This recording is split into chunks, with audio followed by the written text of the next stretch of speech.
Good evening, I'm Dr. Ravali, second year medical student. Can I know your name and age, please? My name is Rajkumar. My age is 25. Okay, today I'm going to examine cranial nerves. We have 12 cranial nerves and its functions mentioned in the pic. To assess its function, first be sure each nasal passage is open by compressing one side of the nose and asking the patient to sniff through the other. With his eyes closed, one of the patient's nostrils occluded past a mildly aromatic and familiar substance such as vanilla, clove, cinnamon, and coffee under the open nostril. If the patient detects, ask him to identify.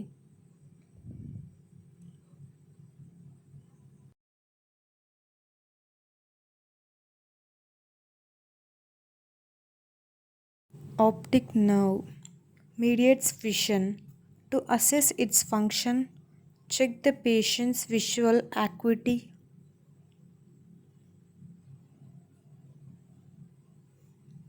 and visual fields.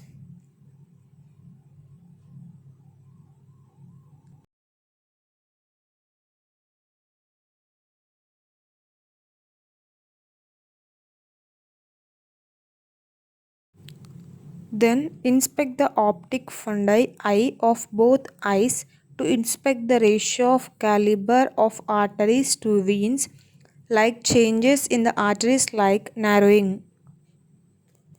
Then look for papilledema, pallor from optic atrophy and any cup enlargement suggesting glaucoma.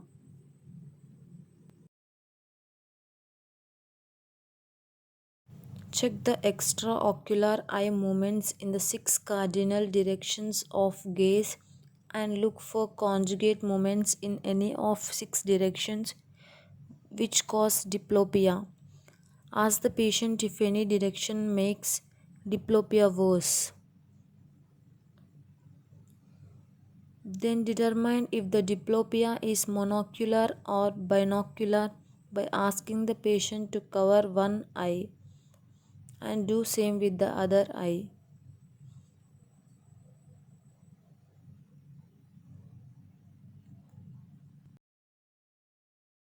Test for convergence of eyes by asking the patient to look at your finger as you move it towards the bridge of the nose. Identify any nystagmus and involuntary jerking of the eyes with quick and slow components.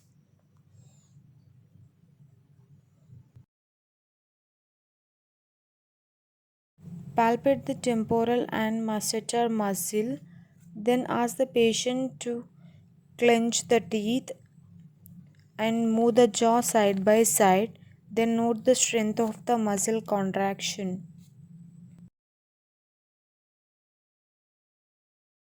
To test the sensory portion, explain the patient how you will assess for pain. With the patient's eye closed, test for pain sensation using the sterile sharp and object to stimulate patient's forehead and cheeks at the points indicated. Occasionally substitute the dull end for the sharp one as you test scattered areas. Compare on both sides of the face. If you suspect any abnormalities, confirm it by testing further for temperature sensitivity. By using two test tubes filled with cold and hot water. Prepare a fine wisp of cotton. Ask the patient to look up and away from you. Approach the opposite side of the patient line of vision. Avoiding eyelashes, lightly touch the cornea with a wisp of cotton. If the patient is apprehensive, touching the conjunctiva first may be helpful. Inspect for blinking of both eyes, normal reaction to the stimulus. These sensory reflex is by cranial nerve 5 and motor by cranial nerve 8.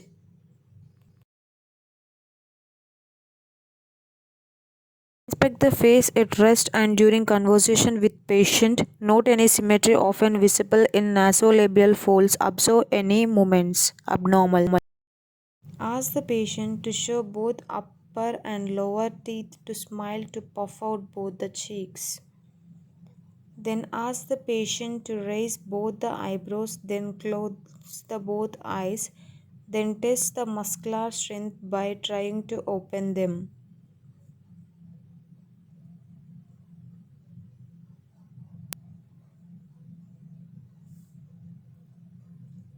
Assess hearing with a whispered voice test. Ask the patient to repeat numbers whispered to one ear by closing the other ear with your fingers.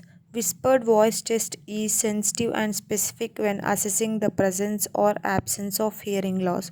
If hearing loss is present, determine the loss of conductive impaired air through the ear transmission or sensory neural from cochlear branch cranial nerve 8.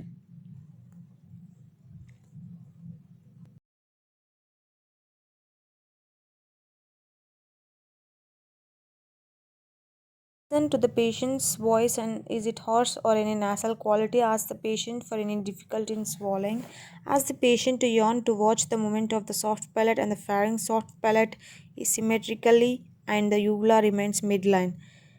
And each side of the posterior pharynx moves medially, slightly curved uvula seen occasionally, normal variation and should not be mistaken for uvula deviated by a lesion of cranial nerve 9 or 10.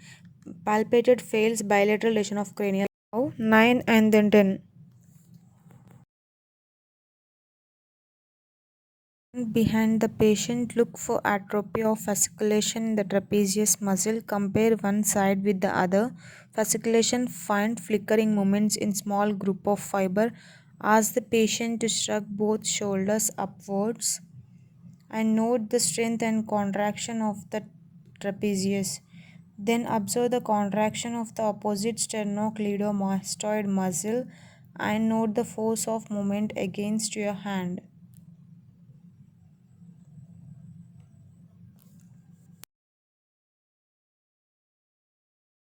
Listen to the auriculation of the patient's word. This depends on the cranial nerves 5, 7, 9, 10 and 12. Inspect the patient's tongue as it lies on the floor of the mouth.